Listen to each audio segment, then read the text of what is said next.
آگے دوسرا یہ کہ کیا احادیث رسول صلی اللہ علیہ وسلم اور سنت نبویہ ماخذ شریعت ہیں؟ ماخذ شریعت کی بات جو ہے یہ قابل غور ہے.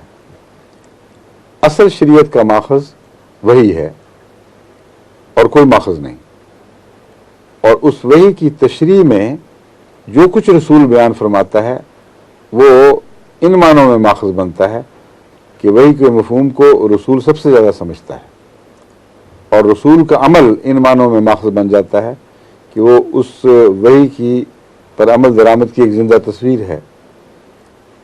بس ماخذ تو وحی ہی ہے. اس وحی کی تائید میں، اس کی تشریح میں جو شخص اپنے آپ کو اس کے دائرے کے اندر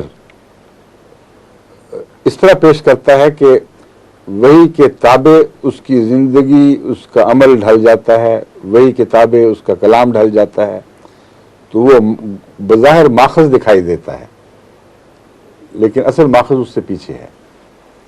جیسے غالب نے کہا ہے کہ ہے پرے سرحد ادراک سے اپنا مسجود، قبلہ کو اہل نظر قبلہ نما کہتے ہیں.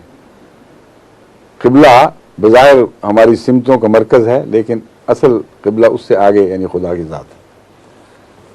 حضرت صلی اللہ علیہ وآلہ وسلم اور اسی طرح دیگر انبیاء بھی اپنی اپنی شریعتوں میں ماخذ شریعت یعنی وحی کے سب سے اول علمبردار رہے اور سب سے اول اس کی نمائندگی کا حق رکھتے تھے.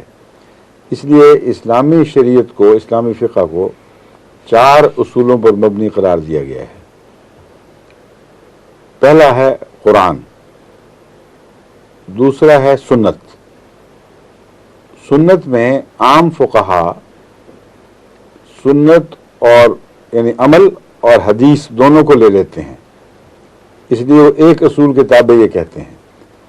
اور تیسرا جو اصل ہے اس میں یعنی یوں بنے گا کہ قرآن، عمل رسول، کلام رسول، یہ دو کو ایک بعض لوگ ایک شاخ کے طور پر گنتے ہیں.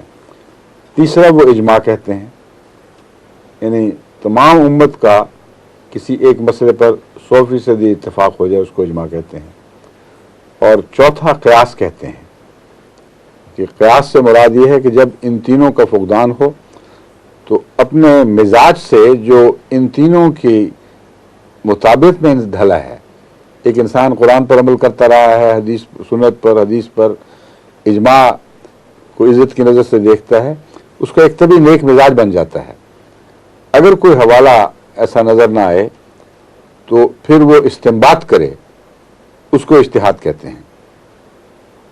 بس اجتہاد کو بھی، اور دوسرے اجتہاد کا ایک اور پہلو یہ ہے کہ احادیث پر، قرآن پر، سنت پر، قرآن پر نظر رکھ کر اور امت کے مسلک پر نظر رکھ کر ایک ایسا استنباط کرے جو قطعی طور پر براہ راست نہ نکلتا ہو، لیکن استدلال کے ذریعے، دلائل کے ذریعے، غور فکر کے ذریعے ان سے نکلتا ہو، اس کو بھی اجتہاد کہتے ہیں.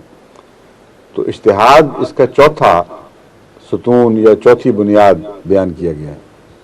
یہ 4 ماخذ شریعت کہلا سکتے ہیں، یعنی رسمی طور پر، ظاہری طور پر، لیکن اصل ماخذ جیسا کہ میں نے بیان کیا ہے وہی ہے.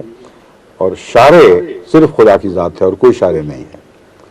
اس لیے اہل علم صرف خدا کو شارع کہتے ہیں، اور بعض عامت الناس جو یا کم علم لوگ رسول اللہ صلی اللہ علیہ وسلم کو بھی شارع کہہ دیتے ہیں، یہ درست نہیں ہے. تمام اہل علم کا اتفاق ہے کہ شارع خدا ہے، محمد رسول اللہ علیہ وسلم اس شارع کے نمائندہ ہیں، اور آپ وحی کو قبول کر کے آگے پہنچانے والے ہیں.